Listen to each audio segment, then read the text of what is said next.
Panahonin pag tinarauhan ang Kapaskuhan, kaya sa ibong bakasyon, ginibo kan Center for Community Development ang reverse caroling sa tulong mga barangay sa Banwaaning Pamplona. Ginibo ang aktibidad kan Disyembre 22 kan nagtalikod na taon. Kaibaan CCD Volts, University Band asin nagkapirang mga paratukdo, asin empleyado kan universidad, kanta asin baile sabay sa mga kantang pamasko.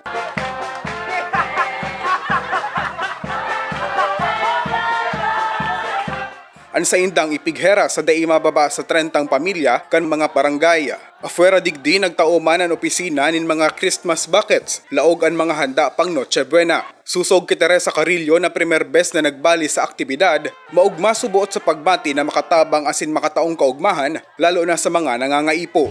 Magkakarol ka, magbibigay ka ng kasiyahan sa tao. At the same time, you have something for them. It may be so simple lang na yung pang Noche Buena, simple gifts like yung clothes for kids, yung chocolates, but alam mong napapasaya mo sila, and at the same time, yung volunteers nag-enjoy na may napapasaya sila, na kumakanta, sumasayaw. Saro sa mga natauan pamasko kan opisina, ayo si Nanay Norma Barcinas. Sa sobrang kaugmahan kaini, sinabayan niya pa sa pagbayle ang mga nangangaroling. Dako lamang ang sa kuyang pasasalamat. Nagiramdaman nito kaming mga nagsipereos. Habi ko nga ni, mapalad ka mo, saka mo nagtatao. Pero mapalad man kami, papigtatawa na.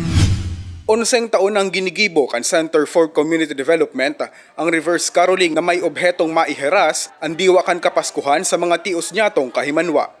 Merry Christmas and a Happy New Year! 30 Baudin, CCD News.